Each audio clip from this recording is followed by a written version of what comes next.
لله الذي أرسل رسوله بالهدى ودين الحق ليظهره على الدين كله ولو كره المشركون أحمده سبحانه له الملك وله الحمد وإليه ترجعون والصلاة والسلام على سيدنا محمد وعلى آله وصحبه أجمعين أما بعد قال الله تعالى في القرآن المجيد والفرقان الحميد أعوذ بالله من الشيطان الرجيم بسم الله الرحمن الرحيم وما أرسلناك إلا رحمة للعالمين.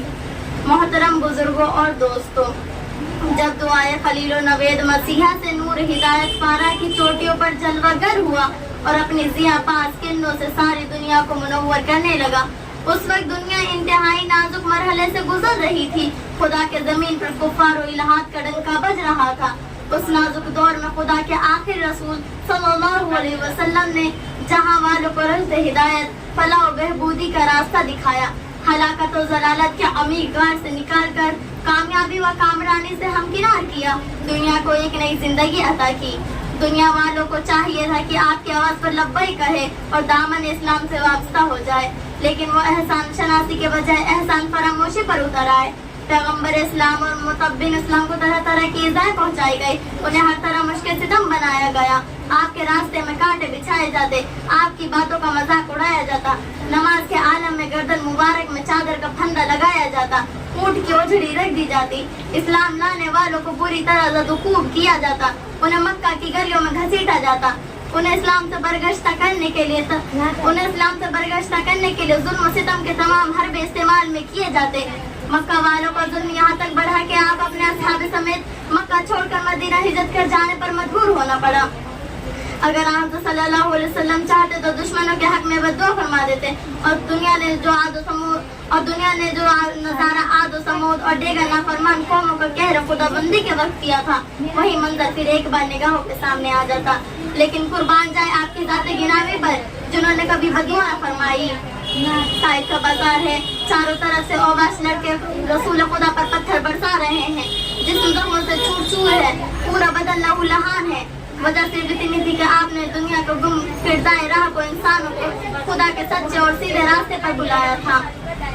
سینکڑوں معبودان باطل کی پرستش کو چھوڑ کر معبود واحد کی بارگاہ میں سر تسلیم خم کر دینے کی دعوت دی تھی. آپ کسی کے دشمن نہیں تھے، آپ نے کسی پر زور و زبردستی نہیں کیا تھا، کسی کے مال و دولت پر قبضہ نہیں کر لیا تھا. ہاں، صرف دل میں ایک لگن تھی، ایک تڑپ تھی کہ یہ ساری دنیا خدا واحد کے سامنے جھک جائے، دنیا سے تاریکیوں کے بادل چھٹ جائے، پوری کائنات نور اسلام سے جگمگا اٹھے، ہر زبان خدا کے ذکر سے سرشار ہو. لیکن وہ بدبخت جو ہلاکت و تباہی کے گہرے غار میں پڑے ہوئے تھے، اس آواز کو سن نہ سکے، اس دعوت کو برداشت نہ کر سکے. معبود واحد کی پرستش ان کی نظر میں ایک انوکھی چیز تھی، ان کے دل بے نور تھے، ان کی آنکھیں بینائی کے باوجود بصیرت سے محروم تھی، اور باطل کو اندھیروں میں رہنا پسند کرتے تھے، ہدایت کے نور سے گھبرا گئے اور آپ کے دشمن بن گئے. اسی دوران پہاڑوں کا اینٹ اور پتھروں کی بارش سے لہو لہان کر دیا. اسی دوران پہاڑوں کا فرشتہ حاضر ہوتا ہے اور عرض کرتا ہے، اے اللہ کے رسول، اگر آپ اجازت مرحمت فرمائے تو میں ان دونوں پہاڑوں کو آپس میں ٹکرا دوں اور یہ نافرمان قوم درمیان میں پس کر رہ جائے. لیکن وہ پیغمبر جس کو خود اللہ تعالیٰ نے رحمت للعالمین کے خطاب سے نوازا ہے، وہ اتنی تکلیفیں برداشت کرنے کے باوجود اہل طائف کی بربادی گوارا نہ کر سکا اور زبان مبارک پر یہ کلمات جاری ہو گئی، اللہم ہدی قومی فإنہم لا یعلمون. اے اللہ، میری قوم کو ہدایت دے، یہ مجھے جانتی نہیں ہے. دنیا کا قاعدہ ہے کہ جب کوئی فاتح قوم مفتوح کے علاقوں میں داخل ہوتی ہے تو ایک طوفان بدتمیزی برپا کر دیتی ہے، صحابنوں کو بیوہ، بچوں کو یتیم، سرسبز و شاداب بستیوں کو ویرانے اور کھنڈر میں تبدیل کر دیتی ہے، اور کھنڈر آنے تو تہذیب کے منافی ہوتا ہے. ان الملوک اذا دخلوا قرية افسدوها وجعلوا عزة اهلها ذلة وكذلك يفعلون. بے شک دنیا وہی بادشاہ ہے جب کسی بستی میں داخل ہوتے ہیں تو اسے ویران کر ڈالتے ہیں اور وہاں کے شرفاؤں کو ذلیل کرتے ہیں. ان کا یہی کام ہوتا ہے. رسول اللہ صلی اللہ علیہ وسلم ایک عظیم پڑھتے تھے کہ آپ نے بھی بستیوں کو اجاڑا، آبادیوں کو تہس نہس کیا، قتل عام اور خوریزی کا بازار گرم کیا. کیا آپ نے بھی دشمنوں کے ساتھ وہی سلوک کیا جو دشمنوں نے آپ کے ساتھ روا رکھا تھا؟ ہرگز نہیں. تاریخ کی صفحات اس بات پر گواہ ہے کہ پتھر مارنے والوں کے حق میں رحمت کی دعا کی جانی اور دشمنوں کو درگزر معاف کیا. گھر سے بے گھر کرنے والوں کے لیے عام معافی کی منادی کی. اسلام کے خلاف اور کائرہ کرنے والوں کو فتح و دامن اخم میں جگہ دی.